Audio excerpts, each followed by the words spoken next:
Keluarga yang dikasihi dan mengasihi Tuhan, mari kita beribadah kepada Allah Bapa kita dan Tuhan Yesus Kristus.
Mari kita berdoa. Ya Tuhan Allah Bapa yang kami puji, sembah, dan muliakan dalam Tuhan Yesus Kristus. Kami bersyukur karena dari hari ke hari, dalam suka dan duka, Engkau selalu setia kepada kami. Engkau melihat semua kekurangan dan kelemahan kami, dan Engkau juga yang mengampuni semua dosa dan kesalahan kami. Hadirlah dalam ibadah keluarga ini ya Tuhan, agar kami mengalami perjumpaan dengan Tuhan. Dalam nama Yesus Kristus, Tuhan kami. Amin.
Saudara yang dikasihi Tuhan Yesus Kristus, mari kita membuka Alkitab kita yang terambil dari Imamat 18 ayat 6 sampai 30. Imamat 18 ayat 6 sampai 30.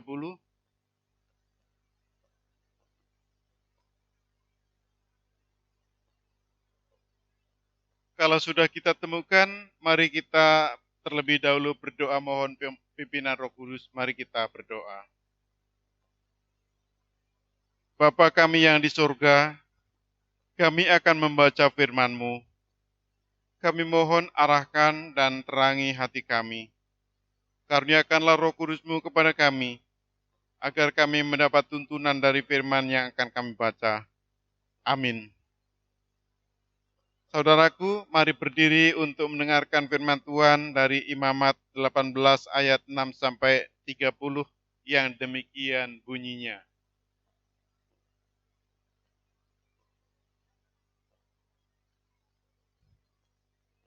Siapapun di antara kamu, janganlah menghampiri seorang kerabat yang terdekat untuk menyingkapkan auratnya. Akulah Tuhan. Janganlah kau singkapkan aurat istri ayahmu, karena ia hak ayahmu. Dia ibumu, jadi janganlah singkapkan auratnya. Janganlah kau singkapkan aurat seorang istri ayahmu, karena ia hak ayahmu. Mengenai aurat saudaramu perempuan, anak ayahmu, atau anak ibumu, baik yang lahir di rumah ayahmu maupun yang lahir di luar, janganlah kau singkapkan auratnya. Mengenai aurat anak perempuan dari anakmu laki-laki atau anakmu perempuan, janganlah kau singkapkan auratnya, karena dengan begitu engkau menodai keturunanmu. Mengenai aurat anak perempuan dari seorang istri ayahmu yang lahir pada ayahmu sendiri, janganlah kau singkapkan auratnya, karena ia saudaramu perempuan. Janganlah kau singkapkan aurat saudara perempuan ayahmu, karena ia kerabat ayahmu. Janganlah kau singkapkan aurat saudara perempuan ibumu, karena ia kerabat ibumu. Janganlah kau singkapkan aurat istri saudara laki-laki ayahmu. Janganlah kau hampiri istrinya, karena ia istri saudara ayahmu. Janganlah kau singkapkan aurat menantumu perempuan, karena ia istri anakmu laki-laki, maka jangan kau singkapkan auratnya. Janganlah kau singkapkan aurat istri saudaramu laki-laki, karena itu hak saudaramu laki-laki. Janganlah kau singkapkan aurat seorang perempuan dan anaknya perempuan. Janganlah kau ambil anak perempuan dari anaknya laki-laki atau dari anaknya perempuan untuk menyingkapkan auratnya, karena mereka adalah kerabatmu. Itulah perbuatan mesuk. Janganlah kau ambil seorang perempuan sebagai madu kakaknya untuk menyingkapkan auratnya di samping kakaknya selama kakaknya itu masih hidup. Janganlah kau hampiri seorang perempuan pada waktu cemar kainnya yang menajiskan untuk menyingkapkan auratnya. Dan janganlah engkau bersetubuh dengan istri sesamamu, sehingga engkau menjadi najis dengan dia. Janganlah kau serahkan seorang dari anak-anakmu untuk dipersembahkan kepada Molok, supaya jangan engkau melanggar kekudusan nama Allahmu. Akulah Tuhan. Janganlah engkau tidur dengan laki-laki secara orang bersetubuh dengan perempuan, karena itu suatu kekejian. Janganlah engkau berkelamin dengan binatang apapun, sehingga engkau menjadi najis dengan binatang itu. Seorang perempuan janganlah berdiri di depan seekor binatang untuk berkelamin, karena itu suatu perbuatan keji. Janganlah kamu menajiskan dirimu dengan semuanya itu, sebab dengan semuanya itu bangsa-bangsa yang semuanya, saya ulangi, janganlah kamu menajiskan dirimu dengan semuanya itu, sebab dengan semuanya itu bangsa-bangsa yang akan kuhalau dari depanmu telah menjadi najis. Negeri itu telah menjadi najis dan aku telah membalaskan kesalahannya kepadanya, sehingga negeri itu memuntahkan penduduknya. Tetapi kamu ini haruslah tetap berpegang pada ketetapanku dan peraturanku, dan jangan melakukan sesuatu pun dari segala kenajisan itu, baik orang Israel asli maupun orang asing yang tinggal di tengah-tengahmu. Sekarang, karena segala kekejian itu telah dilakukan oleh penghuni negeri yang sebelum kamu, sehingga negeri itu sudah menjadi najis, supaya kamu jangan dimuntahkan oleh negeri itu. Apabila kamu menajiskannya, seperti telah dimuntahkannya bangsa yang sebelum kamu. Karena setiap orang yang melakukan sesuatu pun dari segala kenajisan itu, orang itu harus dilenyapkan dari tengah-tengah bangsanya. Dengan demikian, kamu harus tetap berpegang pada kewajibanmu terhadap aku, dan jangan kamu melakukan sesuatu dari kebiasaan yang keji itu, yang dilakukan sebelum kamu, dan janganlah kamu menajiskan dirimu dengan semuanya itu.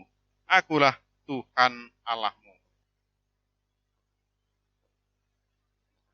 Berbahagialah orang yang mendengarkan firman Tuhan dan melakukannya. Terpujilah Kristus. Haleluya.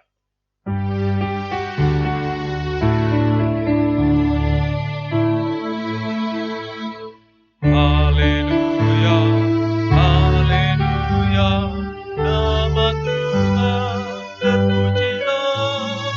Haleluya, haleluya, nama Tuhan terpujilah.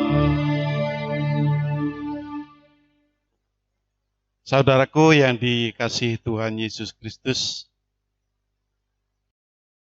kalau kita membaca 5 kitab pertama, Kejadian, Keluaran, Imamat, Bilangan, Ulangan, ini seumpama ada bingkai dan ada gambar, maka kitab Imamat itu ada di tengah-tengahnya, yang dipasang dalam bingkai 2 kitab sebelumnya dan 2 kitab sesudahnya. Saudaraku yang dikasihi Tuhan, kitab Imamat terutama berkaitan dengan kultis atau ibadah, di mana yang menekankan tentang pentingnya kekudusan hidup. Kali ini bacaan kita berbicara tentang kekudusan perkawinan, di mana sebagai umat Tuhan harus menjaga tentang perkawinan itu agar tetap kudus dan tetap menjadi terhormat. Ada kebiasaan-kebiasaan yang dilakukan oleh bangsa-bangsa lain. Kita tahu misalnya saja pada zaman Lot, Sodom dan Gomora itu ditunggang-balikkan juga berkaitan, setidaknya penduduknya itu melakukan hubungan seks antar sesama jenis atau homoseks. Menurut kesaksian Alkitab, homoseks ini merupakan suatu kejahatan. Karena ada penyimpangan-penyimpangan di mana orang hanya mementingkan kepuasan tanpa memperhatikan motif. Kenapa sih Tuhan menciptakan adanya perbedaan seks? Ada perempuan, ada laki-laki. Tentu saja, di samping untuk memberikan kebahagiaan kepada mereka, tetapi juga ini ada hubungannya dengan penciptaan, kelangsungan ciptaan Tuhan. Ibu, Bapak yang diberkati Tuhan Yesus Kristus, dalam setiap keluarga, saya yakin mempunyai aturan, mempunyai ketetapan-ketetapan yang harus dilakukan oleh seluruh anggota keluarga. Atau setidaknya masing-masing anggota keluarga mesti mentaati apa yang telah digariskan sebagai ketentuan dalam keluarga itu. Ada aturan mainnya. Misalnya saja yang terkecil, aturan yang terkecil, kalau salah seorang anggota keluarga itu bepergian, mereka harus pamit. Pamit kepada keluarga yang ada di rumah. Setidaknya memberitahukan kemana. Supaya nanti bukan karena ingin tahu atau istilah sekarang kepo-kepo. Tetapi dalam rangka menempatkan diri anggota keluarga itu merupakan bagiannya yang tak terpisahkan. Sehingga kalau ada sesuatu misalnya sudah terlambat pulang, apalagi sudah lama, itu tidak terlalu sulit untuk mencarinya. Paling tidak melacaknya. Ibu, bapak, saudara yang dikasihi Tuhan Yesus Kristus, sekarang ini tentang perkawinan. Ada larangan hubungan seks dengan keluarga inti yang di luar pasangan suami istri. Seks dengan ibunya, atau ayah dengan menantunya, hubungan seks saudara kandung, hubungan seks dengan pamannya atau omnya, dengan tantenya. Dan masih ada beberapa daftar atau ada beberapa perbuatan yang dibenci oleh Tuhan yang didaftarkan dalam bacaan kita. Di samping hubungan seks, persinahan dengan kerabat dekat, juga tentang mempersembahkan anak-anaknya sebagai korban. Ibu, bapak, saudara, bagi masyarakat atau kelompok tertentu, hal-hal yang demikian dianggap sebagai sepele, sesuatu yang biasa-biasa atau sepele. Misalnya saja homoseks, itu di masyarakat kita juga mungkin dianggap sesuatu yang sudah umum terjadi di mana-mana. Tetapi sesungguhnya menurut teks bacaan kita merupakan kekejian bagi Tuhan. Dan karena itu orang-orang yang demikian akan mendapatkan hukuman. Ibu, bapak, saudaraku yang dikasihi Tuhan, di dalam kehidupan berkeluarga atau rumah tangga, kalau tatanan rumah tangga atau tatanan keluarga itu tidak diatur, tidak ada ketentuan atau ketetapan yang digariskan dengan jelas, maka hubungan keluarga itu kacau. Bahkan hubungan seks insek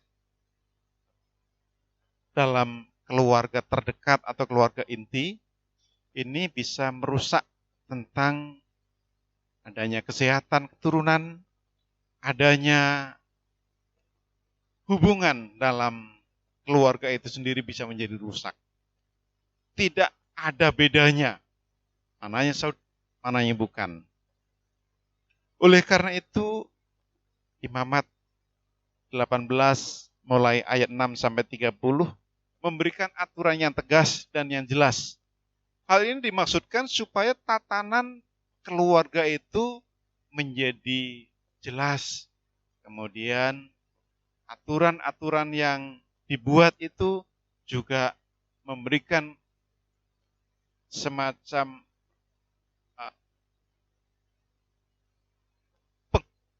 atau harga diri terhadap masing-masing anggota keluarga. Ibu, bapak, saudara, coba bayangkan kalau toh seorang anak kemudian melakukan hubungan seks dengan ibu kandungnya atau ibu dari ayahnya, atau dengan kata lain ibu tiri, atau melakukan hubungan seks dengan saudara kandung, lalu apa jadinya? Seandainya punya keturunan, bisa-bisa keturunannya menjadi orang yang lemah dari sudut kesehatan, cacat yang sulit untuk sembuhkan, bahkan mungkin tidak tersembuhkan. Ini semua memberikan kepada kita pemahaman. Sebenarnya pada zaman kitab ini ditulis sudah memprediksi jauh itu. Ada aturan dilihat dari sudut pandang kesehatan, dari sudut moral, kemudian juga dari sudut tatanan masyarakat. Di dalam kehidupan bergereja, khususnya GPIB, ada yang disebut PPK. Apa itu PPK? Yaitu penguatan peran keluarga. Masing-masing keluarga sesuai dengan perannya, sesuai dengan jati dirinya, sesuai dengan statusnya itu dikuatkan. Anak, mulai dari anak-anak. Sebagai anak-anak, bagaimana dia harus membawa diri di dalam keluarga. Terunanya, pemudanya, ibu-ibunya, bapak-bapaknya, opa-omanya, masing-masing mendapatkan perhatian, mendapatkan pembinaan sesuai dengan peran keluarga itu masing-masing. Dengan demikian, mereka dikuatkan bagaimana seharusnya menampilkan diri atau menghadirkan dirinya agar keluarga itu semakin kuat. Persekutuan keluarga itu semakin indah dan tidak seorang pun yang tercecer dari keluarga masing-masing. Ibu, bapak, saudara yang diberkati Tuhan Yesus Kristus, di sini menjadi jelas aturan yang telah dibuat dan disampaikan kepada umat Tuhan. Hubungan seks hanya bisa dilaksanakan, hanya bisa dilakukan dalam bingkai hubungan suami istri. Tapi kalau dalam rumah tangga itu telah dirusak oleh hubungan-hubungan yang tidak sehat, maka hubungan satu dengan yang lain di dalam rumah tangga itu terancam keretakan-keretakan. Ada mungkin gara-gara itu pada akhirnya menjadi benci. Bapak, Ibu, Saudara, ingatkah cerita anak Daud yang bernama Amnon dengan anak Daud juga dari ibu yang lain yang bernama siapa itu? Dina. Bagaimana Amnon sebelumnya berapi-api ingin mendapatkan Dina, tetapi setelah melaksanakan hubungan seks dengan paksa, maka akhirnya Amnon begitu bencinya terhadap Dina. Dan ini menimbulkan keretakan dalam keluarga. Akhirnya saudara Dina tidak terima dengan kasus itu. Akhirnya Amnon dibunuh oleh saudaranya. Dan masih banyak cerita-cerita yang menjadi rusak. Orang-orang hubungannya, mestinya kerabat dekat itu saling mengasihi, saling memperhatikan, tetapi justru menjadi rusak karena hal-hal yang demikian. Maukah kita mengalami itu? Tentu saja tidak mau. Oleh karena itu, mari kita membangun kehidupan persekutuan, kehidupan keluarga itu dengan memberikan kekuatan masing-masing, bukan melemahkan satu dengan yang lain. Mari kita bersama-sama belajar dari pengalaman ini. Kita juga belajar dari perintah Tuhan. Bagaimana Tuhan membenci perbuatan-perbuatan mesum yang demikian. Bagaimana Tuhan membenci perbuatan-perbuatan seksual yang ada penyimpangannya. Penyimpangannya demikian telah dibenci oleh Tuhan. Dan pada akhirnya akan mendatangkan celaka, akan mendatangkan penderitaan, akan mendatangkan hal-hal yang tidak diinginkan. Mari kita menghargai keluarga kita. Mari kita menempatkan keluarga kita sebagai yang penting, yang harus dijaga kekudusannya. Kita memberikan penghormatan kepada keluarga kita sebagai anggota keluarga yang perlu mendapat rasa hormat dari kita masing-masing. Sebagaimana Tuhan membentuk keluarga sebagai suatu persekutuan yang indah. yang tidak perlu dinodai dengan cara-cara yang demikian. Karena itu kita belajar dari pengalaman ini. Kita belajar juga dari pengalaman kita sehari-hari. Mungkin kita menyaksikan bahwa hubungan seks atau persinahan atau serupa itulah sudah biasa kita dengar di dalam kehidupan masyarakat di mana kita ada. Tetapi sebagai keluarga Kristen, sebagai keluarga yang diberkati Tuhan, sebagai keluarga yang dikuduskan oleh Tuhan, hendaknya kita juga menjaga kekudusan itu, agar keluarga kita tetap utuh dan kita bisa mengalami suatu kebahagiaan. Kiranya Tuhan memberkati kita semua. Amin.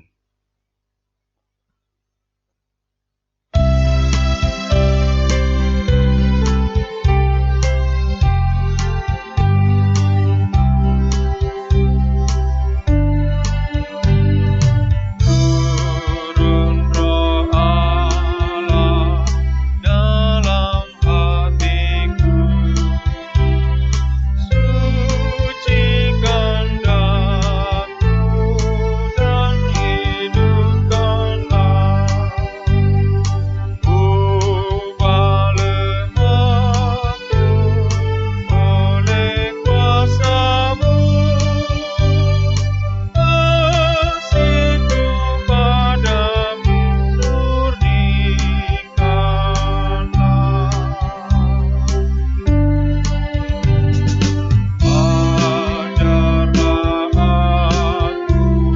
aku bahwa Kau dekat,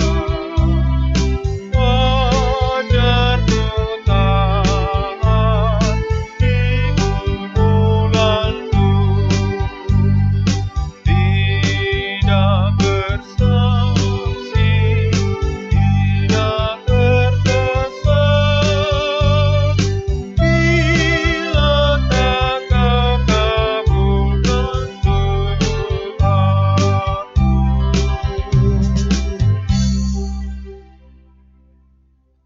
Mari kita menghadap Tuhan, menengadahkan hati kita untuk menaikkan doa syafaat. Kita berdoa.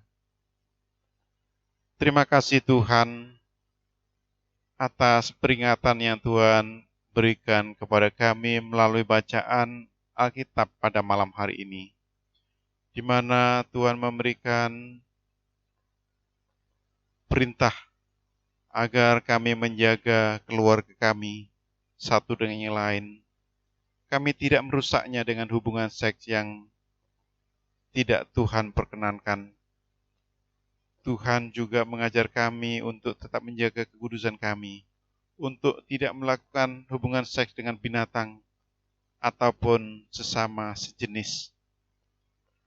Bahkan Tuhan, Engkau telah menyucikan, menguduskan rumah tangga kami, keluarga kami satu persatu telah Tuhan kuduskan. Biarlah kami juga menjaga kekudusan itu, bahwa diri kami masing-masing adalah untuk kemuliaan bagi nama-Mu. Bapa di surga, pada malam hari ini kami bersehati berdoa untuk persekutuan Jemaat Jaya Kasih dan para simpatisan. Tuhan berkati masing-masing keluarga Jemaat Jaya Kasih. Lindungi dari segala yang jahat, bahkan Tuhan jauhkan dari pengaruh-pengaruh budaya yang tidak Tuhan perkenankan.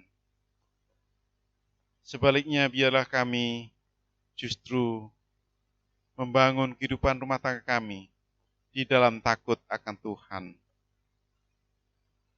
Malam hari ini kami berdoa untuk saudara-saudara kami, mereka yang mengalami berbagai kesulitan. Tuhan, saudara kami yang berkekurangan, kami mohon berkat-Mu atas mereka. Saudara kami yang mengalami sakit penyakit, yang dirawat di rumah ataupun di rumah sakit.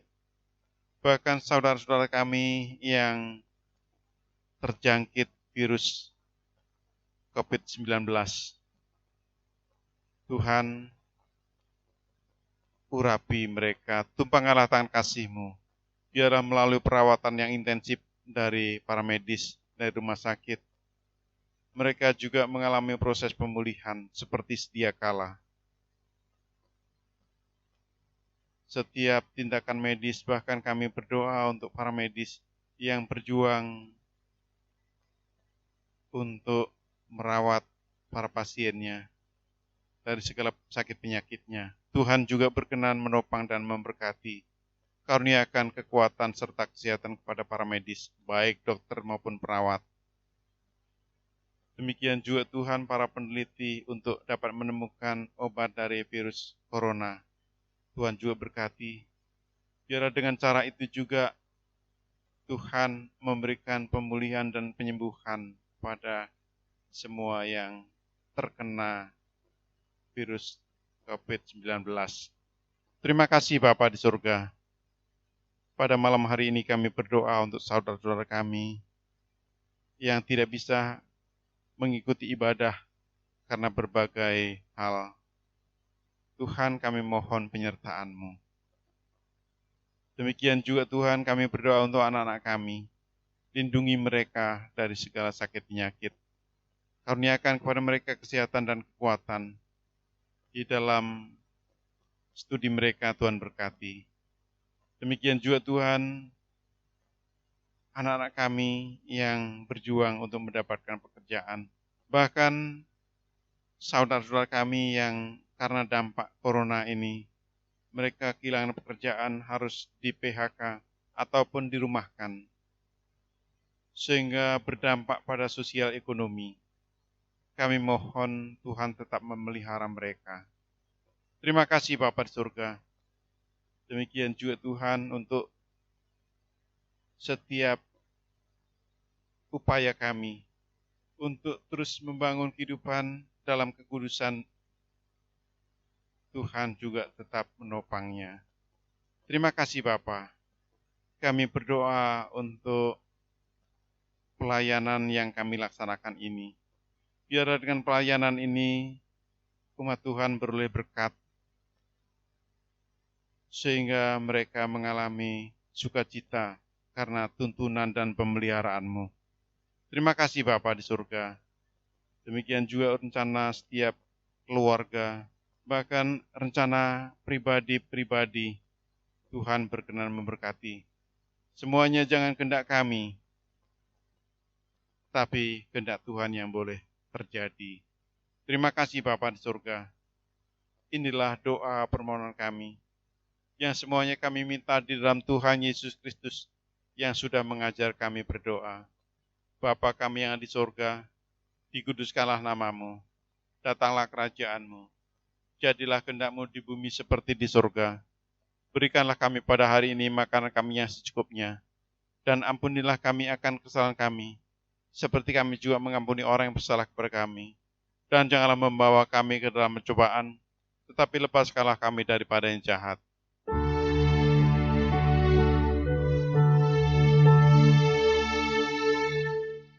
Karena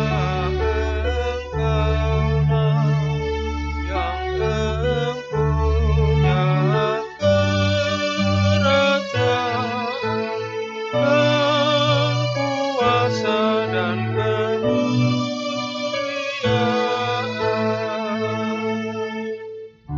sampai selama-lamanya.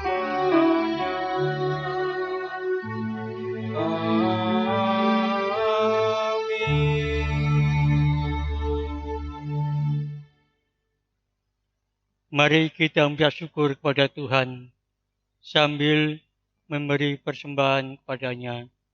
Dengarlah nasihat Alkitab dari 2 Korintus 2 ayat 9 dan ayat yang ke-7. Demikian firman Tuhan. Hendaklah masing-masing memberikan menurut kerelaan hatinya, jangan dengan sedih hati atau karena paksaan, sebab Allah mengasihi orang yang memberi dengan sukacita. Tuhan berkati saudara dan persembahan saudara.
kita serahkan beban kepada Tuhan dalam doa. Sekarang ya Allah kami bersyukur padamu dan memuji namamu yang agung itu. Sebab siapakah kami sehingga mampu memberi persembahan surah seperti ini. Sebab daripadamu lah segala-galanya dan datamu sendiri persembahan yang kami berikan padamu. Amin. Saudaraku, mari kita berdiri, kita kembali ke dalam kehidupan kita sehari-hari dan melakukan firman Tuhan yang sudah kita dengar.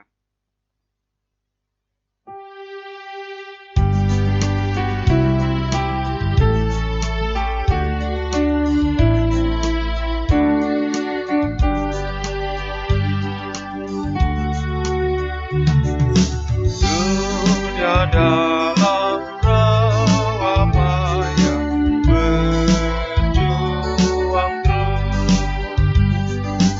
Kristen Maranatha cahaya Injil kudus. Biar dalam kesulitan bergemilang berita satu saja Tuhan kita tak menebus. Yang menuju ujung jalan rakal kalah, yang memimpin pekerjaan Raja Iman. Jangan turut cita-cita dunia yang bergembira, satu saja Tuhan kita, Raja Salam.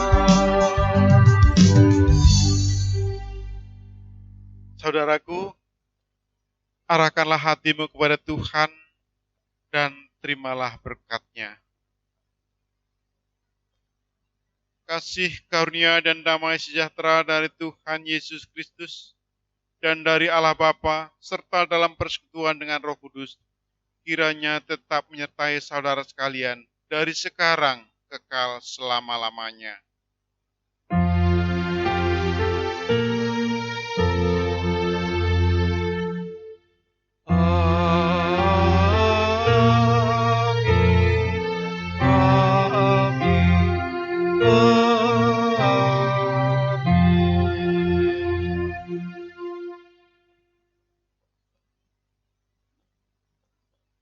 Terima kasih, ibadah selesai.